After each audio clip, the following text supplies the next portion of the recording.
El castellano dio sus primeros bajidos, al decir de Dámaso Alonso, en un monasterio riojano de nombre mítico, San Millán de la Cogolla.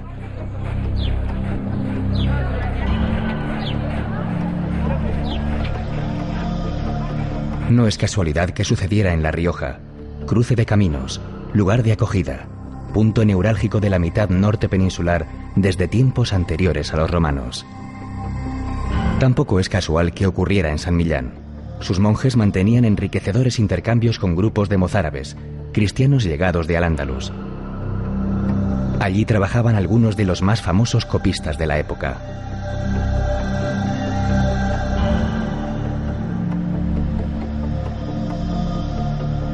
Dos arcos visigodos de herradura se hallan en el origen de Suso, en cuya dura piedra los monjes tallaron más de un centenar de sepulcros para su propio enterramiento.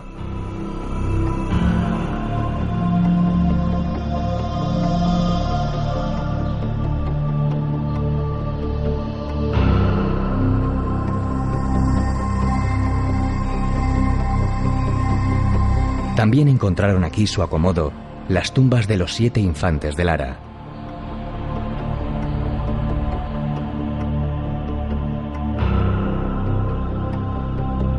Entre las paredes de Suso es posible evocar al monje anónimo que en el siglo X copiaba en latín sus glosas emilianenses cuando tuvo la necesidad de hacer al margen unas anotaciones. 43 palabras fundacionales en la lengua que se hablaba popularmente.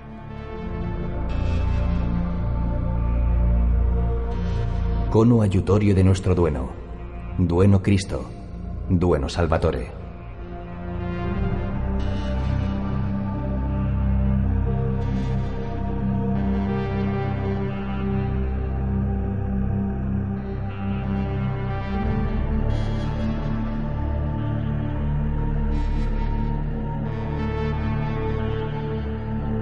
Si Suso había emergido al abrigo de San Millán, de quien guarda la tumba, Yuso, el monasterio de arriba, lo hizo al amparo de sus restos.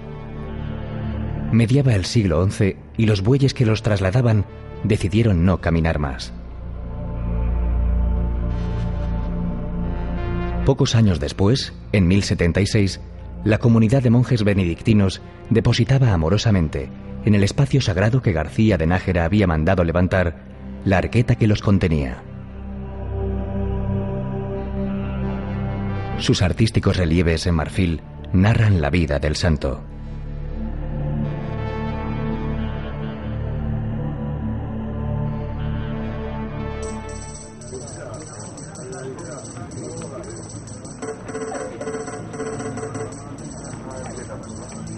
El sábado siguiente a San Antonio de Padua, que es el 13 de junio, una romería compuesta exclusivamente por hombres se dirige a la cueva donde vivió San Millán.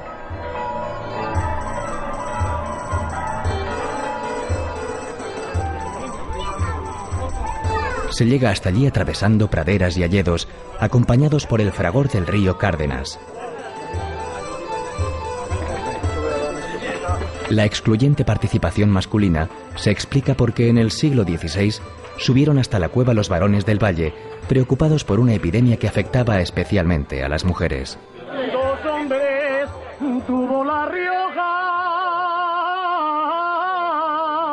La devoción al santo y, cómo no, el vino, las canciones y las sólidas viandas son en la actualidad sus hilos conductores.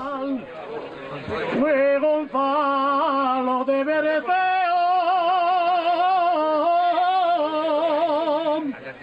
y el glorioso San Millán.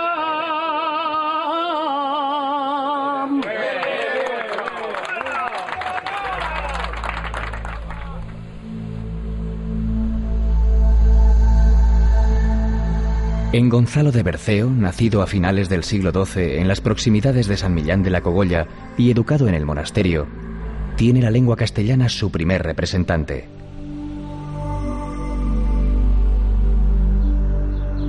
Su magna obra está compuesta por más de 14.000 versos y redactada en cuaderna vía, es decir, en versos de 14 sílabas agrupados en estrofas de 4.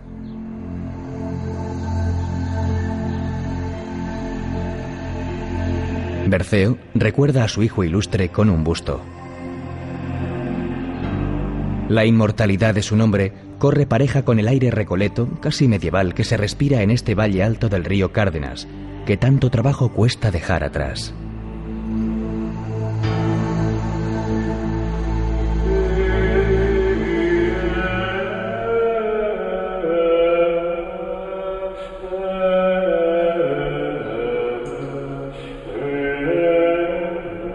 En Cañas se alza el monasterio de Santa María del Salvador, surgido en el siglo XII, ocupado primitivamente por monjas cistercienses bernardas y erigido en estilo pregótico y gótico.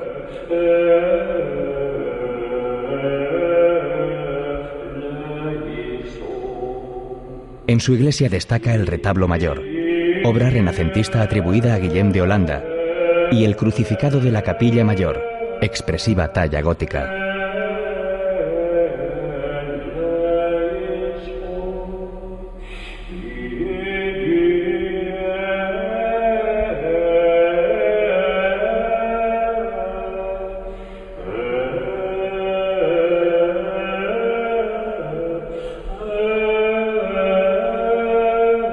Desde el claustro, magnífico, se accede a la sala capitular. Una columna exenta, en la que se apoyan 4 bóvedas, trae reminiscencias casi orientales, al evocar la forma de una palmera.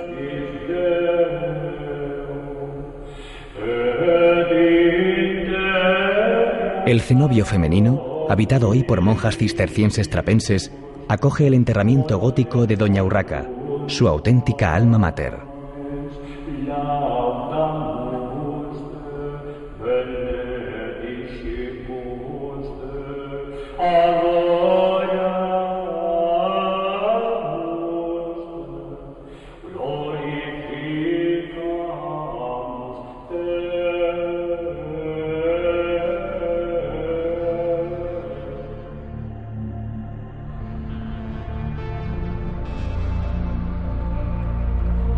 Las cuevas horadadas en los montes que custodian Nájera recuerdan una vida eremítica que tuvo durante la época visigoda la máxima presencia de anacoretas.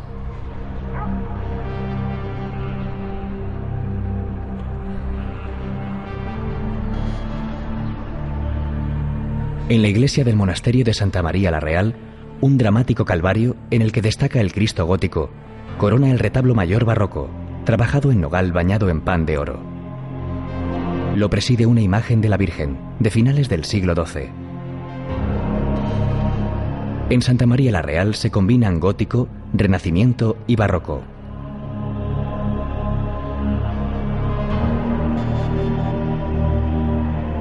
Este monasterio es, junto a San Millán de la Cogolla, el otro eje fundamental de la historia artística, religiosa y política del reino cristiano de Navarra durante los siglos X y XI.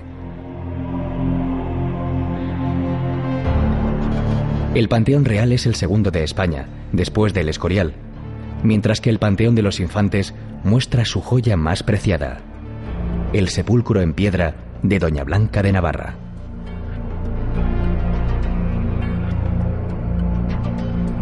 El emperador Carlos I contribuyó a la construcción del claustro plateresco de los Caballeros, visitando las obras en diversas ocasiones. Los benedictinos la habitaron hasta mediados del siglo XIX y tras ellos vinieron los franciscanos, que permanecen en la actualidad. Una magnífica puerta plateresca, así como las tracerías del claustro increíblemente labradas, culminan la contemplación de la historia y el deleite de los sentidos. La lengua, una vez más, sale a nuestro encuentro. De la afamada y bien nutrida biblioteca de Santa María la Real, tomó prestados Alfonso X el Sabio numerosos volúmenes, que le sirvieron para redactar la Crónica General de España. Cuentan los que de esto saben, que nunca los devolvió.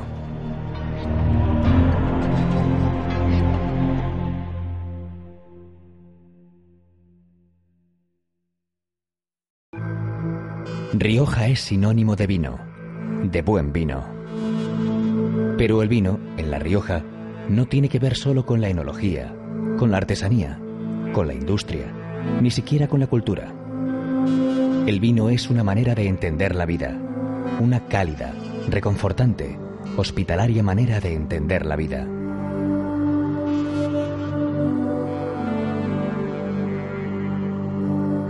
Levantaron iglesias y plantaron viñas, escribía refiriéndose a los monjes de los monasterios el riojano Gonzalo de Berceo. Y San Agustín remachaba: el vino, sabio en su medida, riega la ciudad de Dios.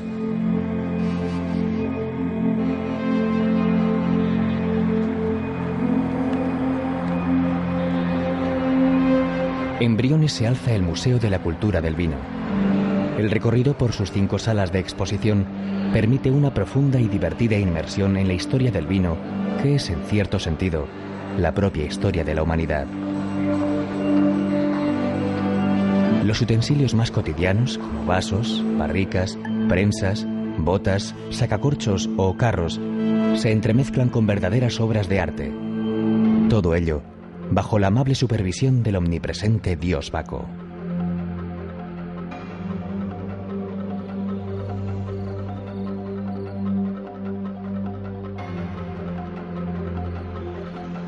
Producto de la pasión de la familia Vivanco, viticultores desde hace 4 generaciones, el museo es la culminación de más de 400 hectáreas dedicadas a la vid. En toda esta cultura vinícola, la bota de piel ocupa un lugar principal. Boteros riojanos elaboran estos recipientes cálidos y moldeables, cercanos y de buen tacto, que para que se conserven bien deben estar permanentemente envinados, es decir, ocupados por buen vino.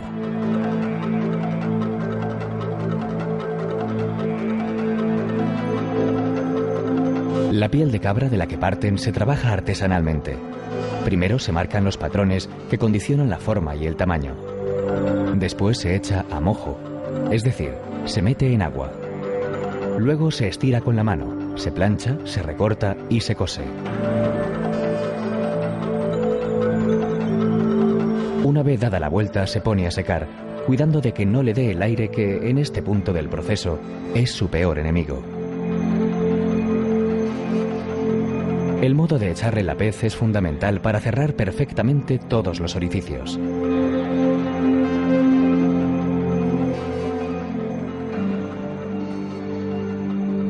Una vez terminada, la bota debe estar siempre a punto para correr de mano en mano, acompañando unos buenos pimientos, chorizos, picadillo de lomo, pochas a la riojana o, para no salir de los viñedos, unas exquisitas chuletas de cordero al sarmiento.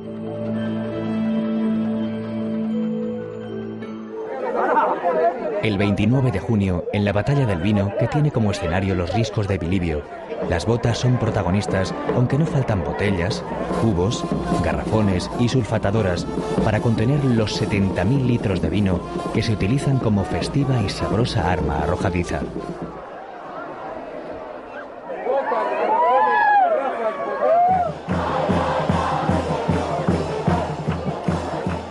La tonelería es la otra artesanía imprescindible en el proceso del vino.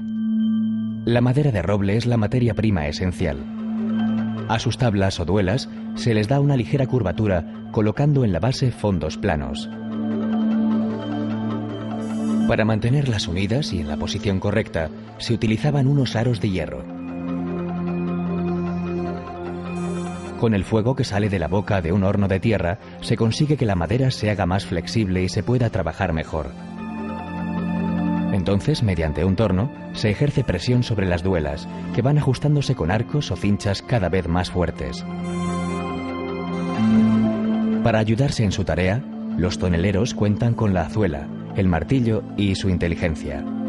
Porque hacer un tonel que aporte al vino exactamente lo que requiere y además no permita escapar ni una gota, tiene una ciencia que en muchos casos se ha transmitido a través de generaciones.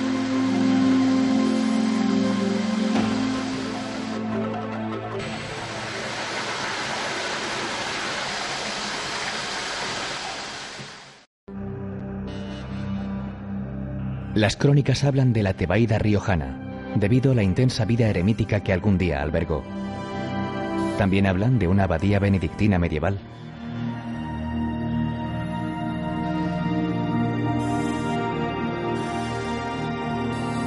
Lo que hoy encuentra el viajero que visita el monasterio de Valvanera, elevado en un gratísimo paraje, Es una iglesia gótica de finales del siglo XV, un edificio reedificado en el XIX tras un demoledor incendio, y lo que es más importante, la imagen de Nuestra Señora de Valvanera, patrona de La Rioja.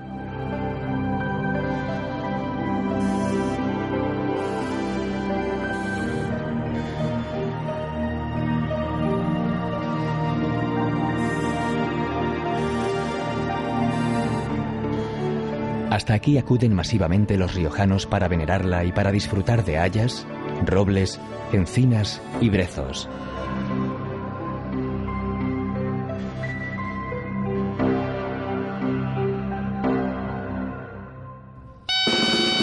Anguiano, otra cita imprescindible por estos parajes, tiene una doble convocatoria. La del 22 de julio y la del último sábado de septiembre.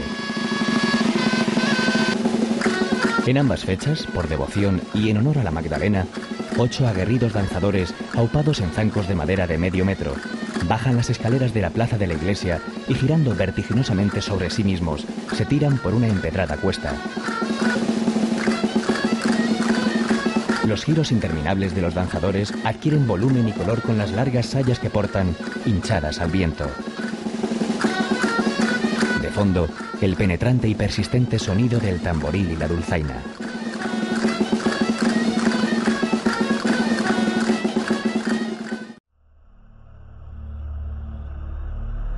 El camino de la lengua castellana discurre por estas tierras paralelamente al de Santiago. Ambos confluyen en Burgos.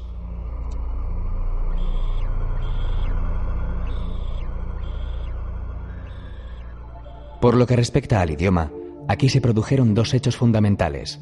La primera edición, en 1499, de la tragicomedia de Calixto y Melibea, la popular Celestina, y en 1554, la edición de La vida del Lazarillo de Tormes y de sus fortunas y adversidades, el libro fundacional de la picaresca española. En cuanto a la ciudad, su faro, emblema, guía y sentimiento es la catedral, obra privilegiada del gótico ojival que empezó a construirse en 1221, culminándose 500 años después.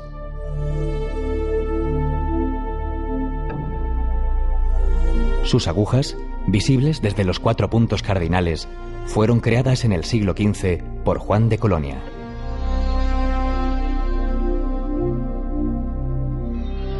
La fachada de la Catedral de Burgos desarrolló por primera vez en España el naciente concepto de la estatuaria decorativa gótica, reflejado en un conjunto de más de 60 estatuas que Dionisio Ridruejo calificó de verdadero pueblo de piedra.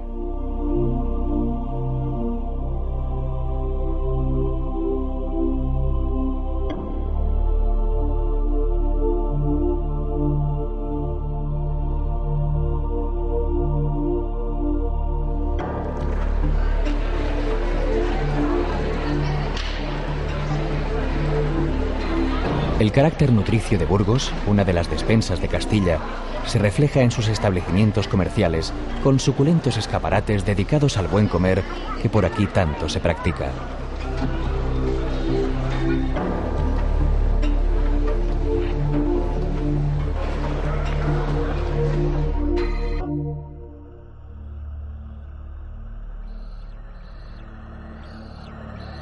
Llegados a este noble asentamiento, seremos testigos de los pasos iniciales del Condado de Castilla si nos acercamos a su colegiata de San Cosme y San Damián. Allí se encuentra la carta fundacional del Infantado de Covarrubias, creado en 978 por el hijo del primer conde independiente de Castilla, Fernán González. En esta misma solemne fábrica gótica del XV reposan los restos de una treintena de históricos personajes. Entre los artífices de los sepulcros figura Diego de Siloé. Y entre los enterrados más famosos, Fernán González y su mujer, Doña Sancha, cuyas tumbas fueron trasladadas hasta aquí a mediados del siglo XIX desde el cercano monasterio de San Pedro de Arlanza, presa ya de la incuria y el abandono.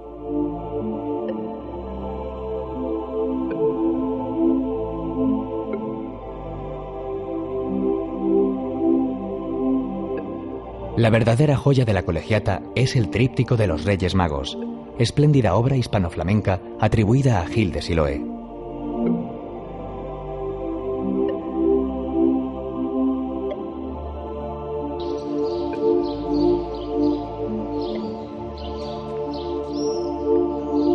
La arquitectura popular, el entramado de madera de enebro de sus casas, los restos de antiguas murallas, los palacios blasonados y las callejas de estructura medieval hacen más sencilla una evocación que bien puede tener como hilo conductor el poema de Fernán González, escrito por mano anónima en el siglo XIII.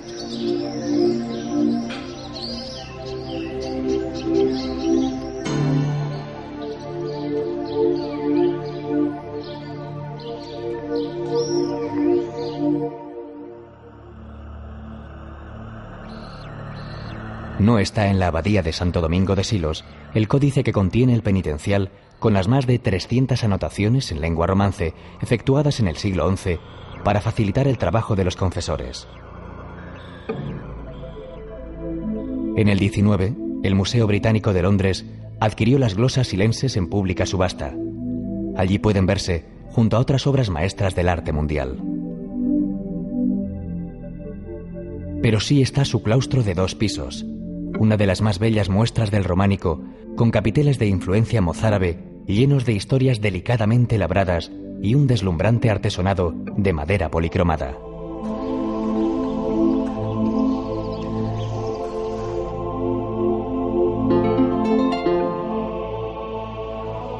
Y también está su ciprés más que centenario, que glosara, entre otros, Gerardo Diego. Enhiesto surtidor de sombra y sueño, que acongojas el cielo con tu lanza.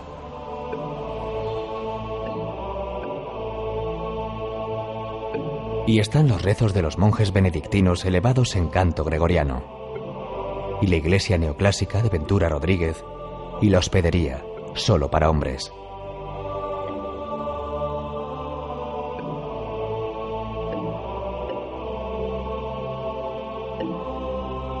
Su magnífica biblioteca contiene incunables y códices en pergamino.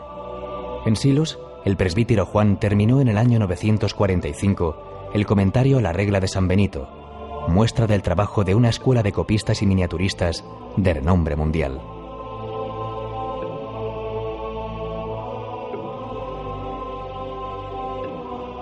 La botica, rebosante de tarros de exquisita cerámica de Manises y Talavera, nació para atender las necesidades tanto de los monjes como de la gente del pueblo.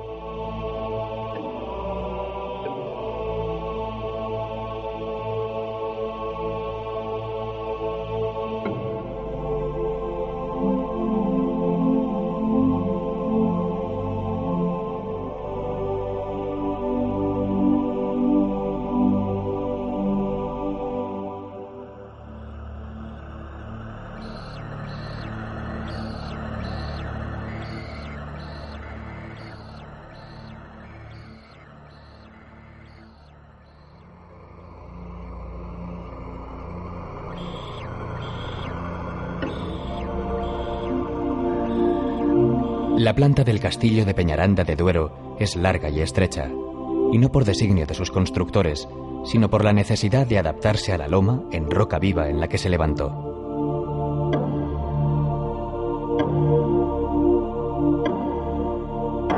Sobre ella emerge, sólida y poderosa, la cuadrada torre del homenaje, dominando el dilatado paisaje castellano que se extiende a sus pies.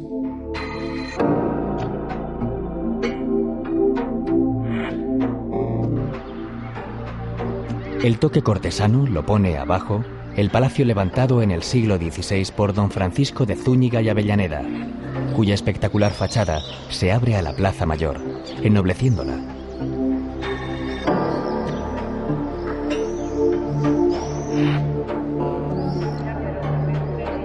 De gran elegancia es el patio interior, renacentista y florido, con doble piso de arcadas, así como su espectacular escalera y los artesonados y yeserías de gusto mudéjar.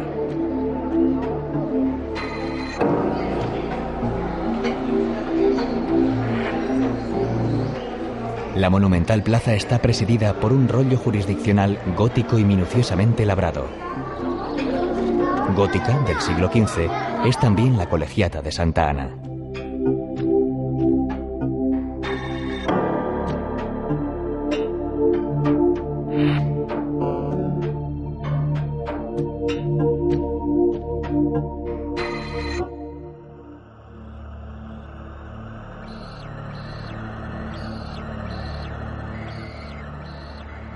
Las piedras originales de la fortaleza que preside Peñafiel, ya en la provincia de Valladolid, se remontan a comienzos del siglo X.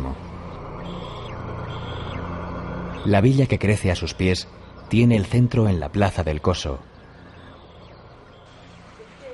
A sus 3.500 metros cuadrados se asoman singulares balcones de madera. Semejante escenario había de albergar, casi por fuerza, festejos taurinos.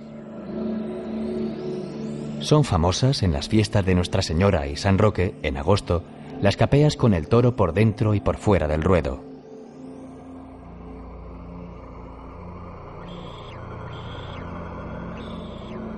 Entre las iglesias de Peñafiel figura la de San Pablo, de tiempos de Alfonso X, llamado muy justamente el Sabio. Su origen guerrero derivó con su sobrino don Juan Manuel en el gótico mudéjar que hoy ostenta. El autor de El Conde Lucanor es el primer prosista castellano con un estilo personal y el primero que se preocupa de que su obra se transmita fielmente, libre de los errores de los copistas.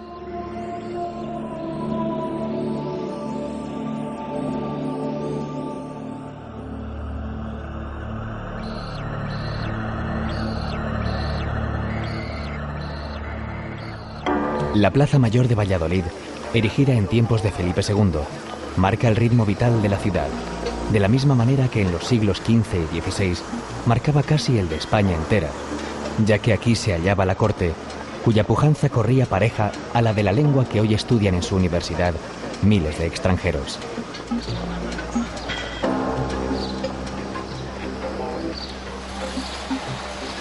Por lo que al camino de la lengua atañe, aquí vivió Miguel de Cervantes y nació Zorrilla. Su casa familiar, que se conserva prácticamente intacta, recoge muy bien el ambiente burgués y romántico reflejado en muebles, objetos y recuerdos del autor de Don Juan Tenorio.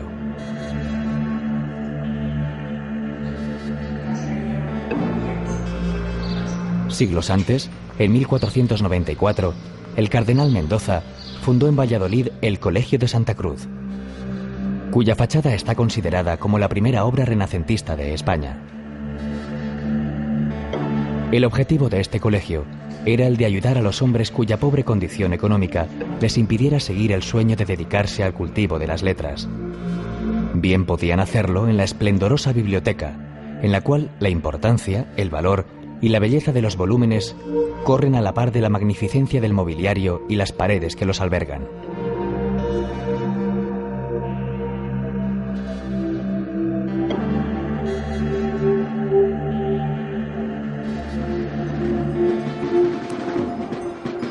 El sermón de las 7 palabras en una abarrotada plaza mayor marca, el viernes, el punto culminante de la Semana Santa.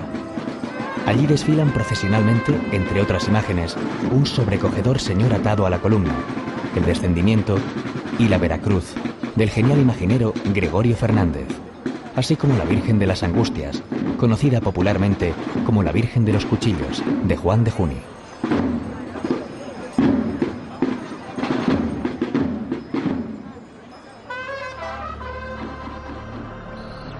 Carlos I lo puso en marcha y Felipe II, con la ayuda de su inseparable arquitecto Juan de Herrera, culminó la obra de su padre, convirtiendo el castillo de Simancas en archivo general de la corona.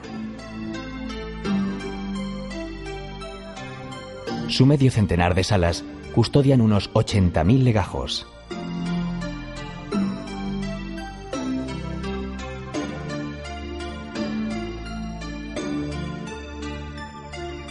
Las torres del castillo, rematadas por tejados de pizarra, destacan sobre un caserío que se mira en las aguas del Pisuerga.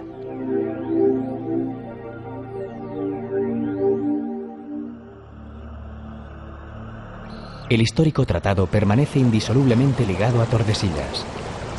Firmado en 1494, por él, las coronas de España y Portugal llegaron a un acuerdo acerca de la distribución de las tierras a colonizar o ya colonizadas en el llamado Nuevo Mundo.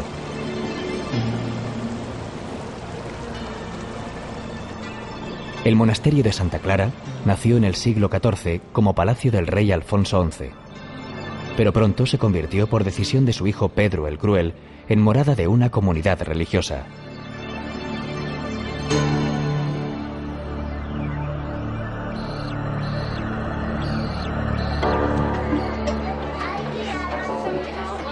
La sobriedad y reciedumbre que se suponen tan castellanas se hacen presentes en la plaza mayor de una villa en la que bulle el comercio y donde, además de la repostería conventual, tienen fama los polvorones.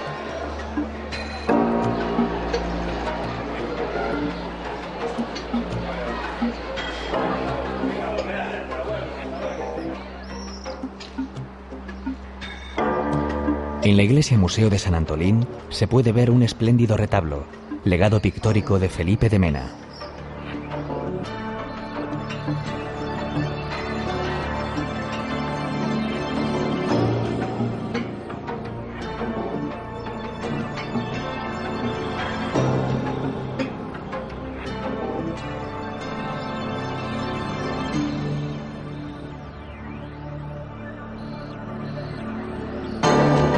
Bien saben los muros del espectacular castillo de la Mota, erigidos entre los siglos XIII y XV, de las angustias y sufrimientos de esa doña Juana, conocida por la posteridad como la Loca. La solidez actual de la fortaleza procede de diversas y profundas restauraciones. La torre del homenaje es una de las más rotundas y elevadas de España, mientras que en sus pétreos lienzos se deja ver un claro estilo mudéjar.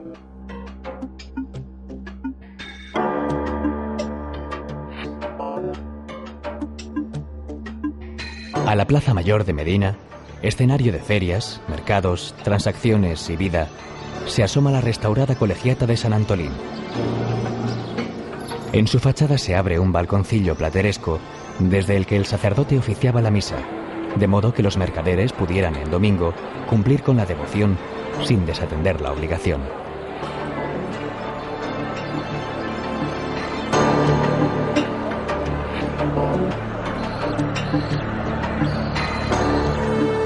El Museo de las Ferias, ubicado en el antiguo templo de San Martín, refleja la importancia de una ciudad llamada la Wall Street del medievo. Algunas de sus piezas conforman la artística huella del comercio de libros e impresos en España.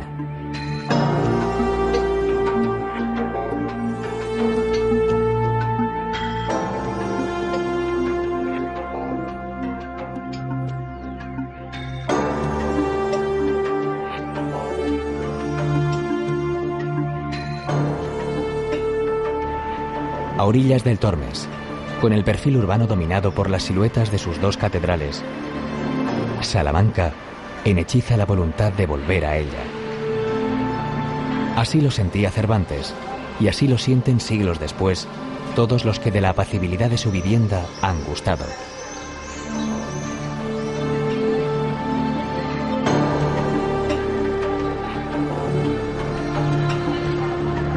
El camino de la lengua envuelve al viajero desde los primeros pasos salmantinos. En el puente romano del siglo I hay un berraco. Allí le dijo su amo al lazarillo: coloca la oreja junto al toro y escucharás el agua pasar, propinándole seguidamente un soberano coscorrón.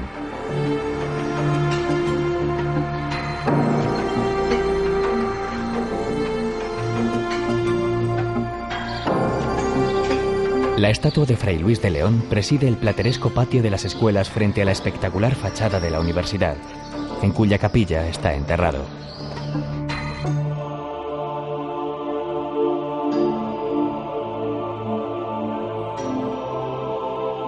Por sus aulas transitaron San Juan de la Cruz, Góngora y Miguel de Unamuno, rector en tiempos difíciles del pasado siglo XX.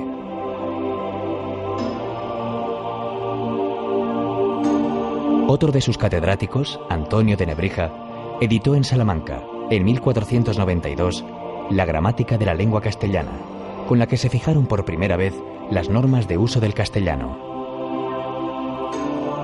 En la biblioteca de la universidad hay manuscritos e incunables de gran valor, entre ellos uno de los 3 originales del libro del Buen Amor del arcipreste de Hita. De finales del siglo XV, la fachada de la Casa de las Conchas corresponde exactamente a su nombre, mientras que la iglesia de San Esteban, de los dominicos, tiene una extraordinaria portada plateresca, estilo que alcanza en Salamanca una de sus más altas cotas.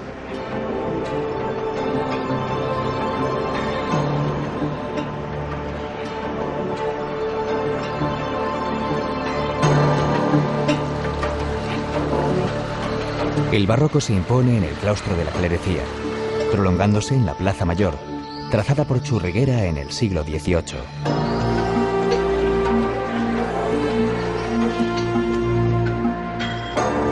La solemnidad de las piedras y del arte se conjugan aquí con el desenfado del ambiente universitario. Miles de chicos y chicas estudian, viven y se divierten en una ciudad que fue también, al parecer, testigo de los amores de Calixto y Melibea.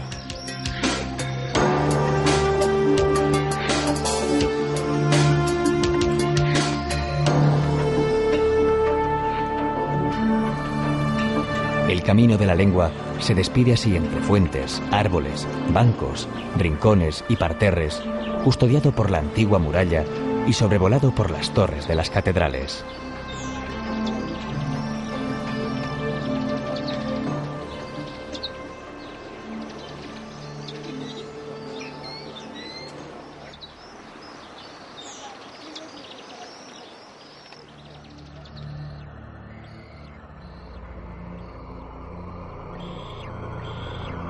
En los Cuatro Postes, desde donde se contempla una de las mejores panorámicas de Ávila y sus murallas, alcanzaron los familiares de Teresa de Cepeda y Ahumada a la santa y a su hermano, dispuestos a correr aventuras y entregar a Dios cuerpo y alma.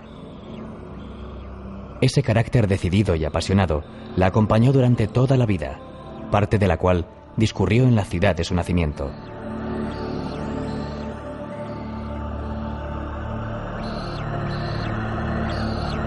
La construcción de la espectacular muralla abulense se inició en 1090. Con 9 puertas, es el recinto amurallado mejor conservado de España, que además puede recorrerse en algunos de sus tramos.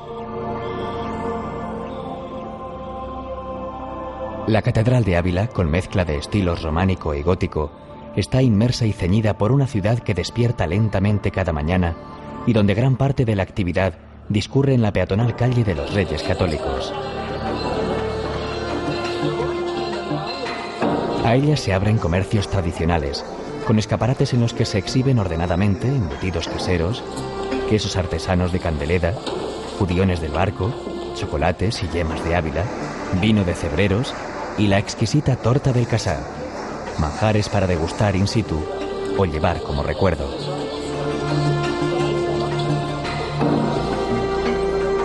El viernes es un día especialmente recomendable para este cometido, ya que se monta un popular y suculento mercado de frutas, verduras y hortalizas.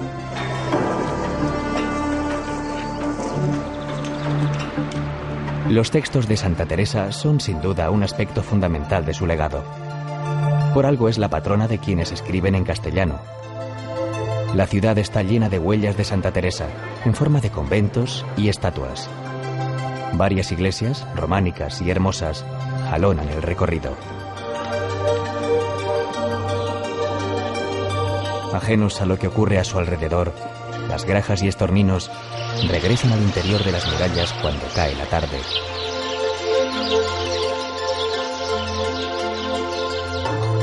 Todas estas piedras y otras monumentalmente dispuestas se vivifican en Ávila, donde el pasado, la historia, las leyendas y el arte toman así cuerpo ante los asombrados ojos de miles de espectadores.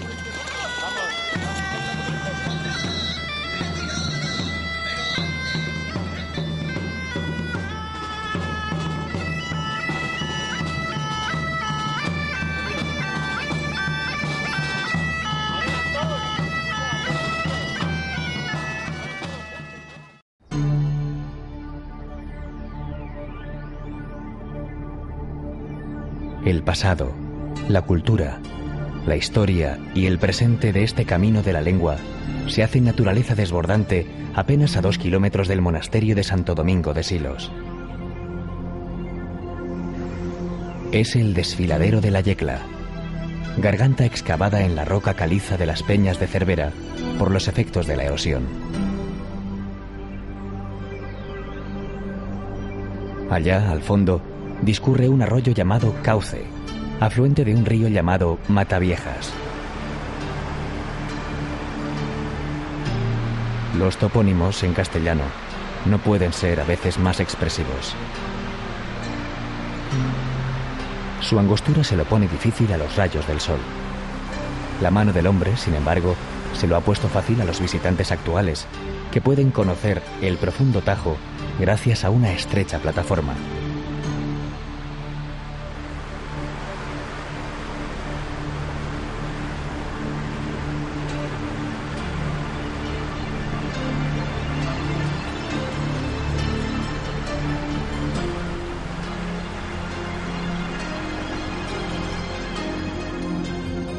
Los cielos de la Yecla están surcados por una nutrida colonia de buitres leonados que ha encontrado aquí su hogar y acomodo. Lo mismo que halcones peregrinos, águilas reales, gavilanes y azores. Hermosos nombres para sorprendentes ejemplares que atraviesan veloces las cortadas y se refugian en ellas.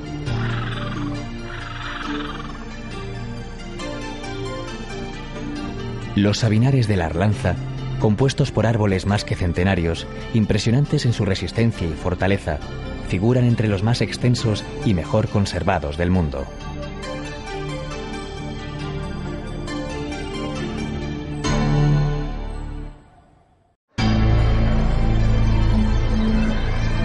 La recia Castilla no podía ser menos en cuanto a su gastronomía se refiere. A partir de una base consistente que ayude a combatir los rigores del clima, se elaboran a conciencia y todavía en muchos lugares de manera artesanal unos platos que en ocasiones se convierten en objetivo esencial del viaje. La matanza del cerdo es una actividad tradicional y los derivados de este animal constituyen un sólido sustento para muchas familias.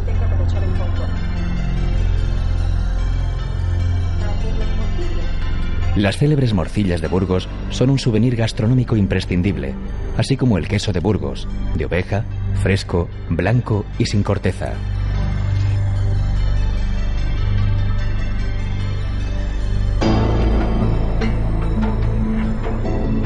En esta misma provincia burgalesa está muy arraigada la olla podrida, suculenta y apetecible a pesar de su nombre.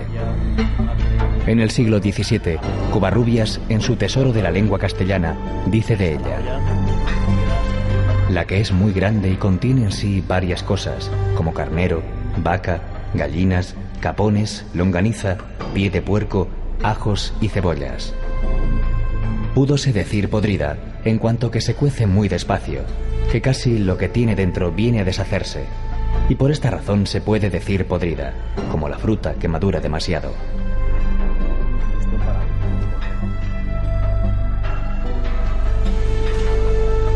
La sopa castellana sirve en muchos sitios como sólida introducción. Primer plato también, y en algunos casos único, son las blancas y tersas judías del Barco de Ávila.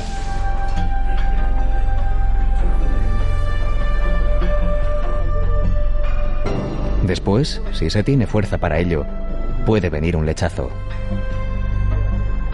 Las carnes responden aquí a todo tipo de procedencias, denominaciones y variedades. Cordero, cabrito, chuletón, tostón, caldereta, cuchifrito. Todo ello bien regado por unos vinos que tienen en la denominación de origen Rueda, la más antigua de Castilla y León. Y de postre, una deliciosa repostería compuesta de amarguillos, polvorones, canelos, hojaldres, orejones, yemas y almendrados.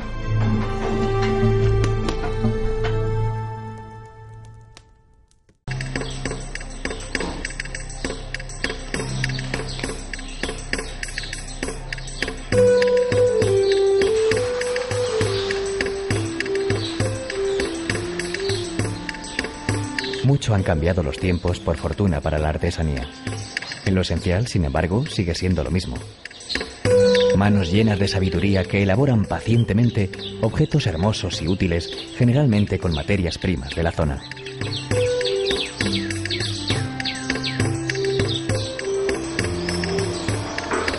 De ese cambio participan plenamente los hermanos Indalecio, Manuel y Víctor Rodríguez.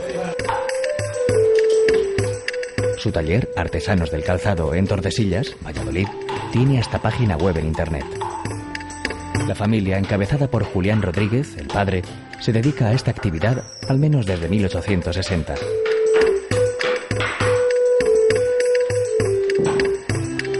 fabrican el calzado por encargo, generalmente con piel de ternera.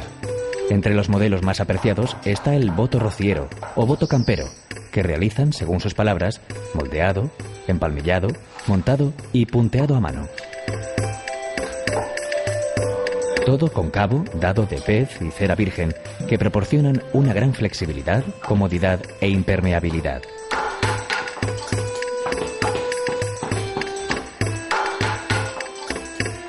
La piel, ligada al hombre desde el principio de los tiempos, es lo que utiliza también Miguel Ángel Martín Rodríguez. Su taller de repujado se encuentra en Aranda de Duero, Burgos. Para elaborar un trabajo que, una vez terminado, firma orgullosamente al fuego, se vale de instrumentos muy sencillos: escuadra, cartabón, compás, buril, bolas. La parte de atrás de la piel se llama carne. Es muy suave y sobre ella se traza el dibujo a realizar. La otra cara se llama flor. Durante todo el proceso, el cuero es humedecido por el artesano para poder moldearlo mejor. Con el buril y las bolas, reafirma los trazos marcados previamente y les va dando relieve.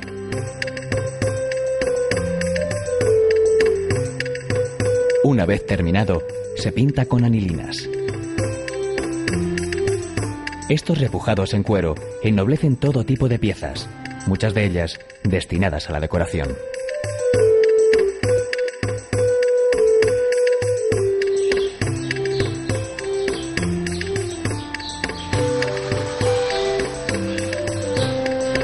A la naturaleza acuden las mujeres de Navalosa, Ávila, en busca de la materia prima con la que elaborar sus preciosas gorras y sombreros. En este caso es el centeno, cereal moldeable y con hermoso color. La recogida se ha de hacer a mano para que no se estropee. Después, separan las pajas por tamaños y grosor. Cada una de ellas tiene un destino diferente, bien sea para hacer las trenzas, los picos o el adorno final, llamado encarruaje. Muchas de estas mujeres aprendieron en su niñez, a menudo ligada a las labores del pastoreo. Los largos días se hacían más llevaderos mientras trenzaban gorras para protegerse del sol. En la artesanía, el sentido utilitario no está reñido con la belleza, lo que explica que muchos de estos objetos, como las gorras y sombreros de Navalosa, perduren con el correr de los tiempos.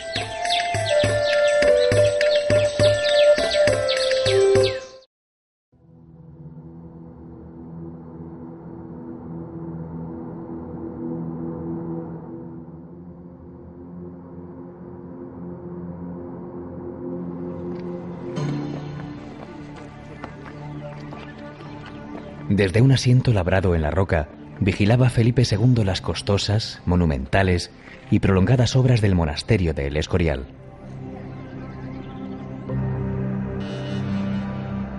Quienes hasta allí llegan ahora contemplan una espectacular vista del monte Abantos, el pueblo y el monasterio.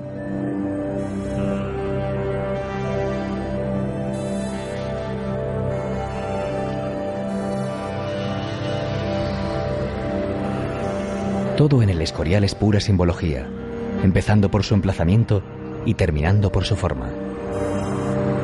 Para el catedrático de la Universidad Complutense José Luis Avellán, el monasterio se concibió como un microcosmos que era al mismo tiempo templo, palacio, convento, colegio y biblioteca.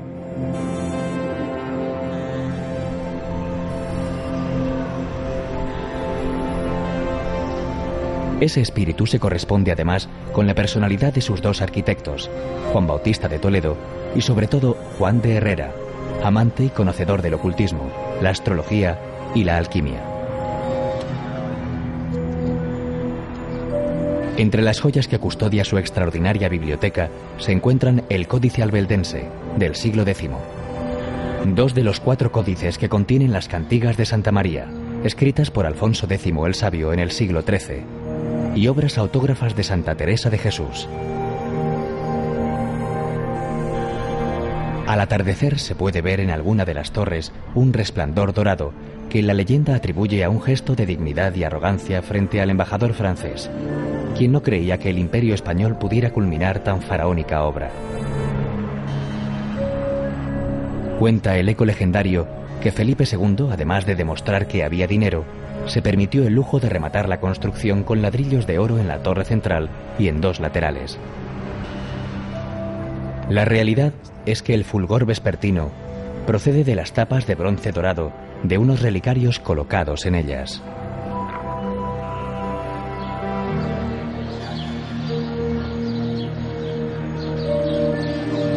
El pueblo, San Lorenzo de El Escorial, se separó del Real Sitio en 1793. El ambiente de esta localidad serrana es agradable y elegante, marcado por sólidas construcciones, casonas nobles, palacios y plazas.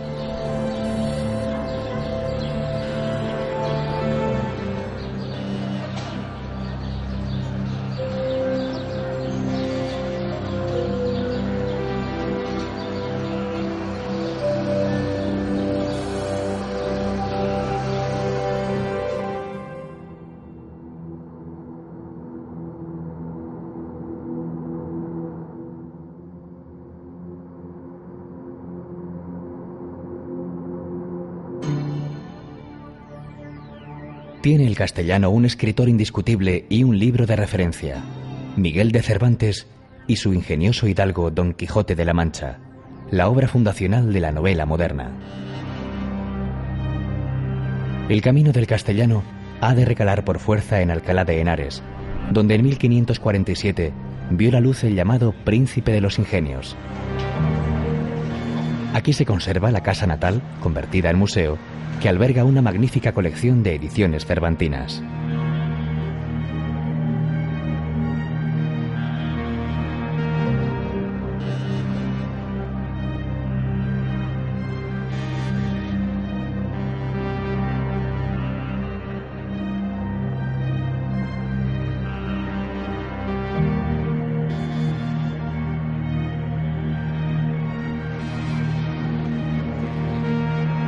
Aquí, el cardenal Cisneros creó la Universidad Complutense, una de las más importantes del momento, poniendo en marcha una tarea ingente y enciclopédica, la Biblia Políglota, en la que colaboró Antonio de Nebrija como el mayor experto en lengua latina de la época. Ambos aquí murieron, 2 hombres renacentistas con empresas y sueños propios del Renacimiento.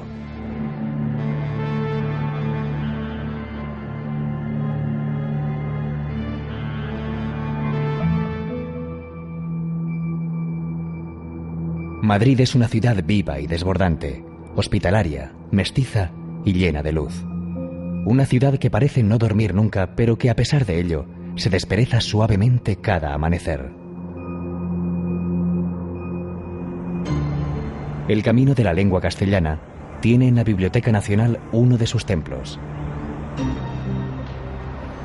Su frase emblemática, custodiamos todos los libros, insiste en ese todos, que son más de 3,5 millones de ejemplares. Sus fondos incluyen incunables y primeros tomos impresos en el siglo XV, además de manuscritos y archivos personales, fotografías, carteles y dibujos. Desde finales del siglo XIX, comparte con el Museo Arqueológico Nacional un monumental palacio, cuya fachada, en el caso de la biblioteca, se abre al Paseo de Recoletos, contiguo a la Plaza de Colón.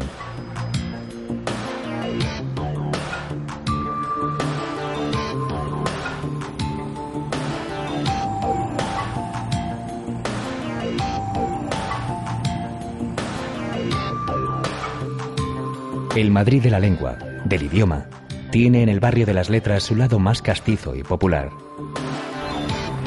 En él habitaron numerosos escritores, especialmente durante el Siglo de Oro y el Romanticismo. Antes de alcanzarlo, recorremos el Paseo de Recoletos y el del Prado, 2 nombres para una misma vía, con las plazas y fuentes de Cibeles y Neptuno.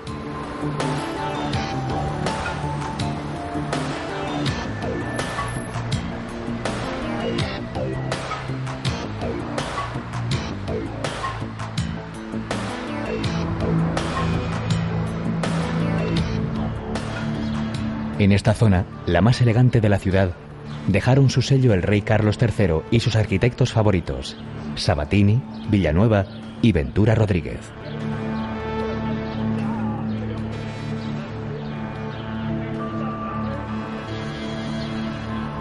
El Parque del Retiro y el Jardín Botánico son dos de los pulmones urbanos más hermosos del mundo.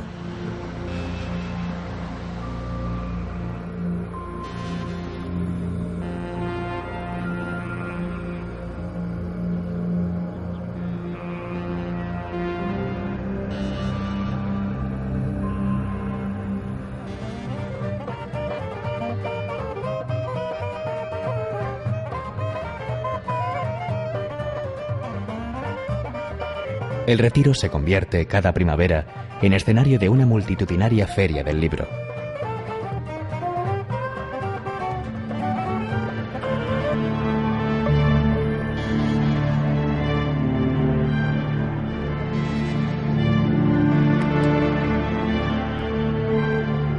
En cuanto al arte, difícilmente puede encontrarse un triángulo como el formado por el Museo del Prado, el Centro de Arte Reina Sofía y el Museo Thyssen-Bornemisza.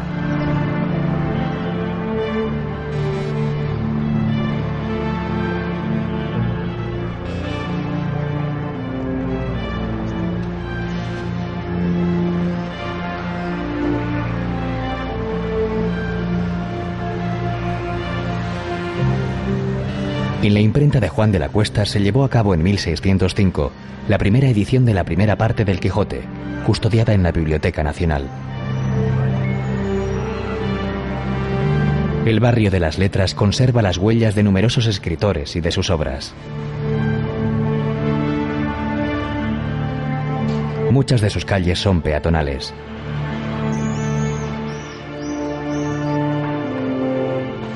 En este céntrico barrio está la casa donde vivió y murió Miguel de Cervantes y el convento de las Trinitarias que acoge sus restos.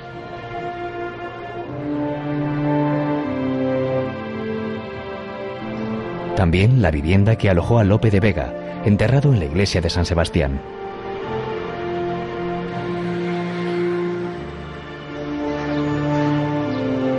El Teatro Español se abre a la concurrida Plaza de Santa Ana, donde se levantan las estatuas de Calderón de la Barca y García Lorca.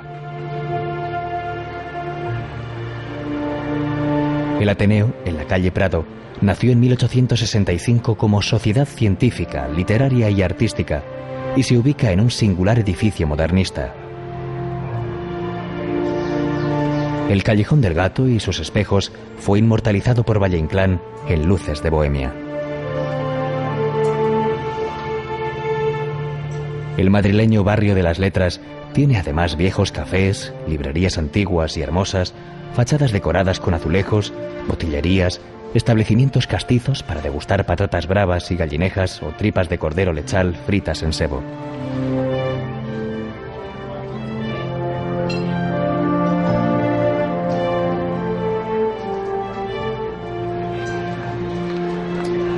Y en el suelo, una sucesión de placas que reproducen frases de muchos de los escritores que nos han acompañado a lo largo de esta ruta de la lengua castellana.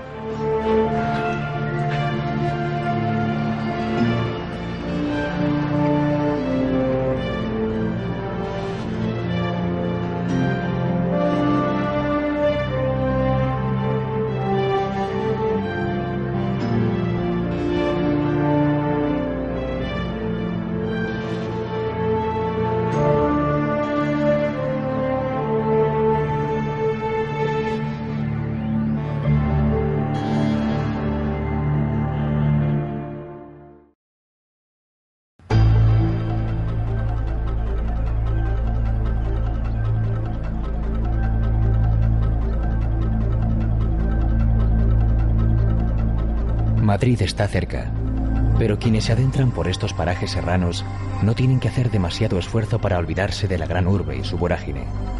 La paz, el silencio, la naturaleza envolvente, el aire puro y la arquitectura popular caracterizan estos pueblos del norte de la Comunidad madrileña.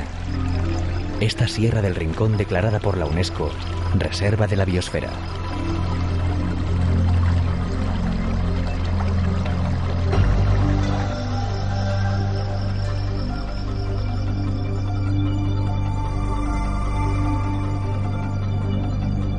Dehesas y prados se conjugan con tierras de labor que aún se cultivan y con alturas cubiertas sobre todo de pinos. También está viva la actividad ganadera.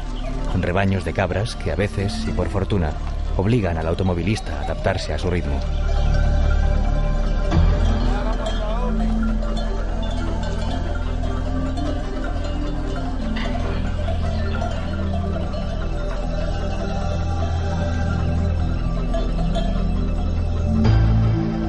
Los pueblos, en general, son de menos de 100 habitantes y en sus callejuelas estrechas y empinadas, la vida discurre apaciblemente, como si de un paseo se tratara.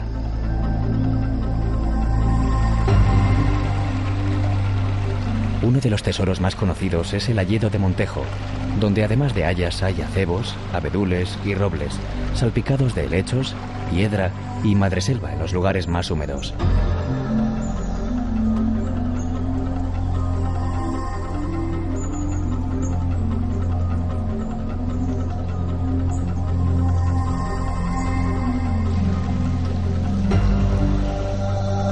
Se puede recorrer en compañía de un guía por una senda que a tramos discurre junto al cauce del río Jarama.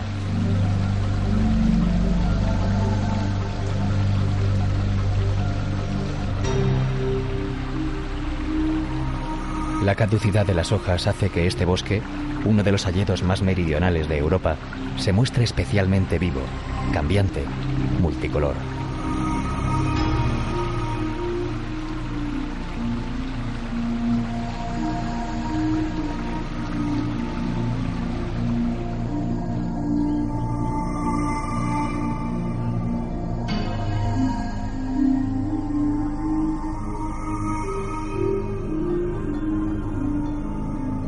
En Montejo de la Sierra, el agua, fresca y pura como corresponde a un pueblo de montaña, mana de una fuente de 3 caños en la Plaza Mayor.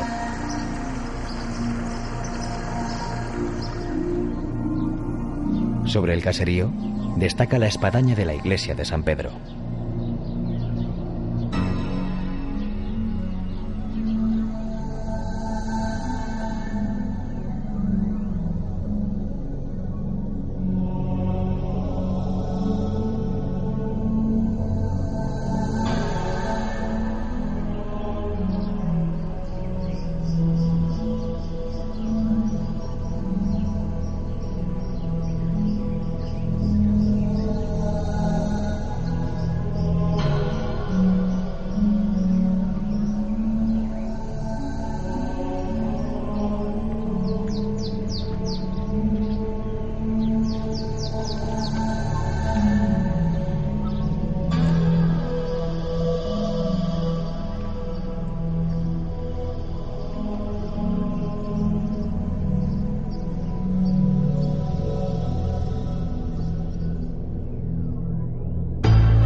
Transitar por las carreteras de esta sierra resulta una verdadera delicia. La que lleva desde Pradena a Puebla de la Sierra ofrece unas vistas extraordinarias. Al llegar, tejados de color rojo y la iglesia de la Purísima Concepción nos dan la bienvenida.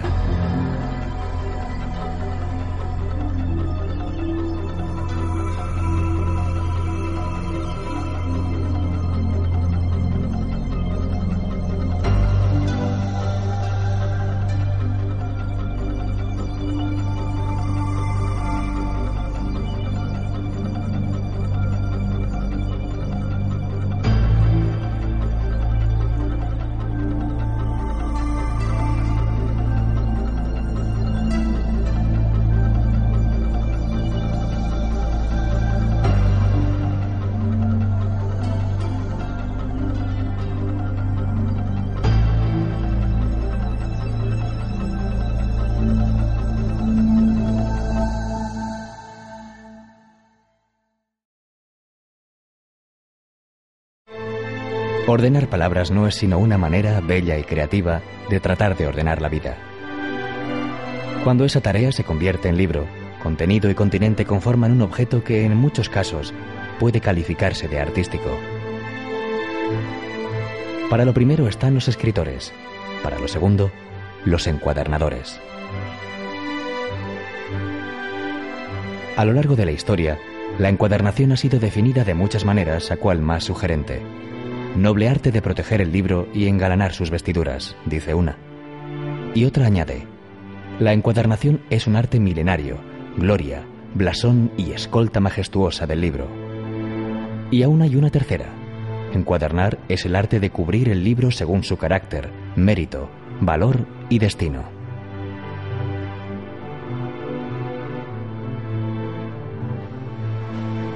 Entre los nombres unánimemente reconocidos figura el de Antolín Palomino, definido por sus colegas como romántico, cariñosísimo y poco sujeto a horarios. Palomino cerró su taller a finales de los años 70 del pasado siglo. Sus hierros y demás útiles de trabajo están en la madrileña Imprenta Artesanal Municipal, instalada en el Centro Cultural Conde Duque, donde siguió ejerciendo su magisterio.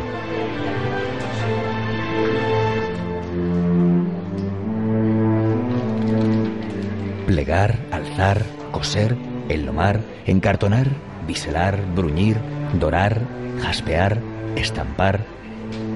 Esas son algunas de las tareas de hermoso nombre de los encuadernadores. Parece como si el oficio quisiera ponerse a la altura de la materia que trata. ¿Quién se resiste ante un libro encuadernado en marroquí negro, lomo con 10 nervios de clavo y entrenervios con dobles filetes dorados, guardas de seda roja y contratapas de ante negro?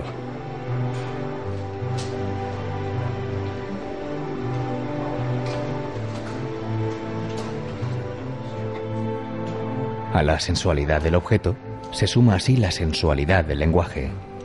En nuestro camino de la lengua hemos recorrido algunas de las más importantes bibliotecas de nuestro país. En todas ellas, unidas indeleblemente a lo largo de los siglos, las palabras están arropadas por el trabajo milenario de unos encuadernadores que han sabido transformar su tarea cotidiana en obra de arte.